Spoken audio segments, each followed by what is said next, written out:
Hello, ladies and gentlemen. Today's game is between Sergey Volkov, who was 26-34 at the time with the white pieces, and Grandmaster Volkov-llujshin, who was 25-43 at the time with the black pieces. This game took place in Sochi, in Russia, in 2005. Game started out d4, knight of 6, c4 by Volkov, and Illusion plays the Benoni, d5, and now he plays b5, the Benko Gambit or the Volga Gambit. C takes b5, a6. White doesn't accept the second pawn, but merely plays f3, and the plan is really simple, simply to follow up with e4 and create a strong pawn center. Now the onus is on black to argue that f3 is more of a waste of time and to prove that white's center is weak. However, if white is able to erect and support his center, the space gained as a result can be problematic later on in the game. So there it is, e6, e4, and now here black opted for the move c4. More direct is simply exchanging right away. Sometimes a takes b5 is played here first, but many times you'll see this continuation of e takes d5, and sometimes you'll see e takes, but there's several sharp lines here. One involving e takes d5, and of course you'll get this going on, a takes, bishop d6, etc. And you'll see this vigorous counterattack against the white center by black, beginning with e takes d5. Alright. Another idea that white will play here, instead of playing e takes, he will just simply advance this pawn here. You get e5 here, and then you'll get play similar to the Mises variation in the Scotch, where queen e7 is played to pin the advanced e pawn. You get queen e2, and then you get all kind of weird positions here. Knight g8, knight c3, attacking this pawn, bishop b7, bishop f4, and you can see the game is unbalanced already at this stage. All right. So this f3 variation, you definitely, in order to play it as white, you definitely have to be prepared. It's not as easy to just set up the center and maintain it, okay, as it would seem. In the game, Illusion played this move c4 in order to bring his bishop to c5. Okay, so bishop takes c4, and now he gains a tempo here. A takes b5. Bishop takes b5, and now bishop c5. Now it's well known that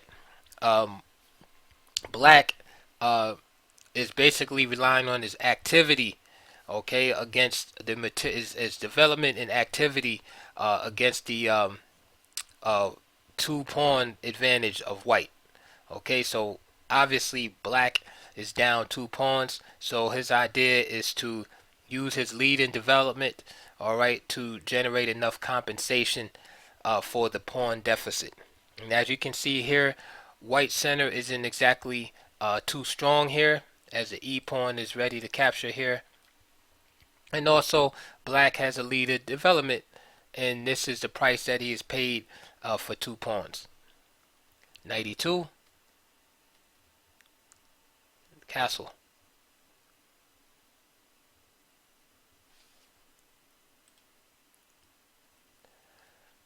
After castle, knight bc3, queen b6, right? Trying to give white something to think about here, making his journey as far as development difficult. Knight a6, bishop g5, and now knight c7, bishop c4. Of course, white doesn't mind going into an endgame. Queen a7, and now castles. queen side. So the question, of course, is does black have compensation for his pawn deficits? That is to be determined. Now, I don't think white should have castled on the queen side. Like, why castle where there's two open files? Uh, Actually, three open files, right, directed towards his king. So I thought that was kind of risky. All right. If I'm white, I would just keep it simple and play a move like bishop takes here. Like, what's wrong with that? Just compromise the queen side, and then maybe play a move like rook d1. Okay. Volkov, if you familiar with his games, though, he's a very aggressive and attacking player, so it doesn't surprise me that he played in this way, right? Looking for a fight. So he castled on the queen side. To me, this gives black chances. Bishop a6, and of course clearing the b file. Bishop takes, queen c2, of course, rook fb8. So this is again, I'm not saying black has compensation or full compensation or anything like that, but black has chances because of the location of the king. The king is safer where it was. Rook d2, knight fe8, queen d3, again offering the trade of queens. Queen a7, knight d4, e5, knight b3, rook takes b3. Okay, and this is a type of play that black has to engage in, very dynamic play, in order to justify his material deficit. f6, bishop h4, and now knight d6. The king scampered to d1, queen a1, queen b1, and now offering the trade of queens here. Knight cb5, king e2, queen a6. So you can see black trying to maintain the pressure. Queen d3. Now knight d4. So you can see black's gamble has paid off, as he has a lot of pressure on the white king here. King f1, and note, it's very difficult to get this rook into play. So this rook on h1 is out of the game, and this bishop is suspiciously placed also. Knight takes b3, and now I would say that black definitely has compensation, right? Knight takes d2, king takes, rook takes, and now king d2. All right, so the storm has cleared a little bit. Black is still down material, but his pieces are very active, and to me, he has full compensation. Knight c4. Here's king e2. If he tries to, hold on here to this pawn by playing, say, king c2, knight e3, check, and then you're gonna pick up this pawn on g2. If he tries king c1, again, trying to hold on to that pawn, rook a1 comes, and then what else? Knight b1. And then the problem here is that you have bishop d4 with the double attack here. And again, white is not coordinated enough to hold black from capturing material. So black has played very well.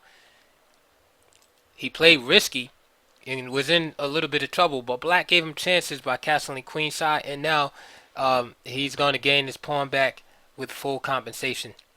Knight takes b2. So here is where the game kind of begins here. The game is equalized, right? However, white has space in the position. Another feature I want you to keep in mind is the color of the bishops, right?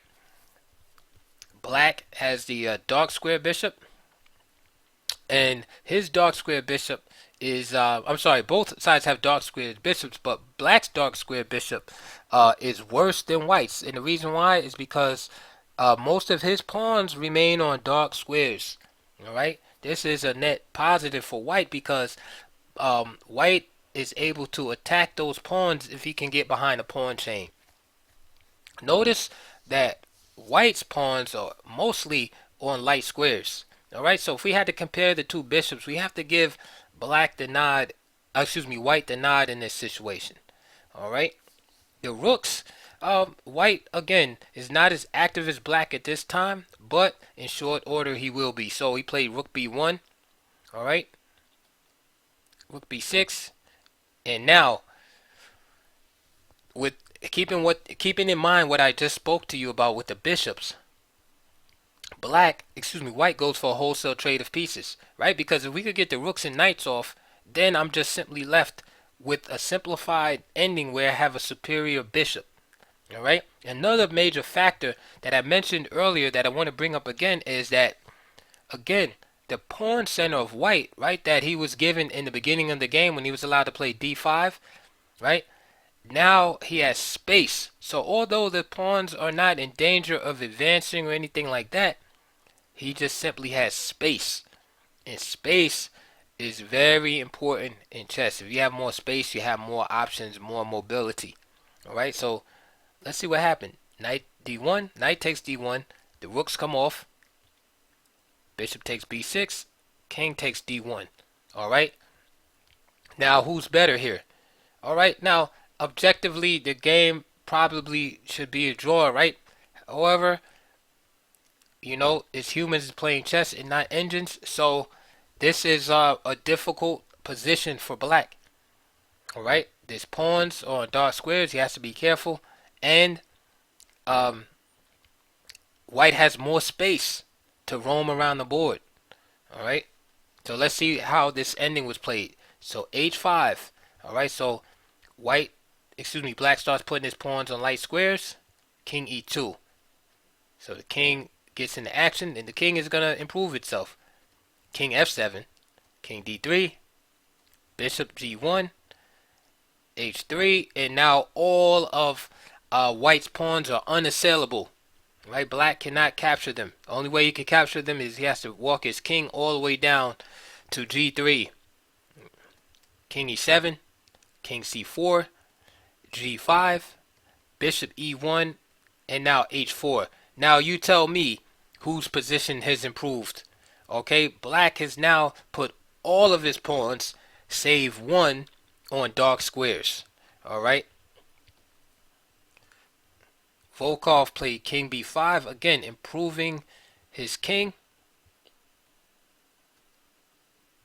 Bishop E3. Notice the bishop is staying on this G1 to A7 diagonal, and that in conjunction with this pawn on D7 makes it hard for the king to penetrate any further over toward the king side. So White has to take this long route roundabout to get over there.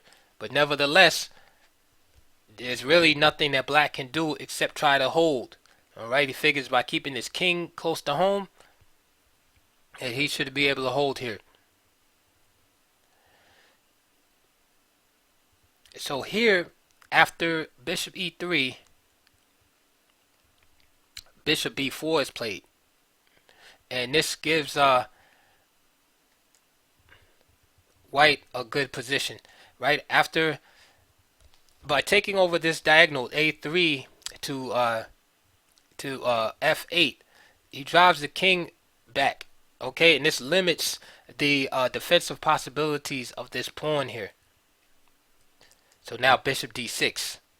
Okay, and what do I mean? Well, the king would like to be able to shuffle back and forth if possible. But not only that, since these pawns are on dark squares, Black always has to be wary of the threat of this bishop getting here somehow and attacking these pawns. So bishop D2, and soon as the bishop leaves this diagonal, king B6. Sorry about that. Bishop C3, king C7. So now the king can't even move without losing material. Alright, so some of you are saying, hey, no problem, I'll just shuffle the bishop back and forth. But check out what happens now. Bishop A5 check, king C8, bishop D8, right? You only can shuffle the bishop back and forth. Bishop A3, bishop b6, bishop b4, bishop d8, right? Just killing time.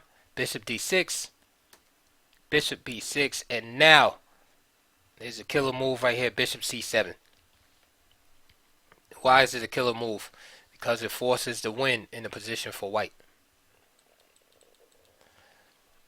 In the game, bishop takes c7 was played. If, say he tries to preserve the bishop, say he plays bishop c5, then simply bishop d8. And this is what I was talking about.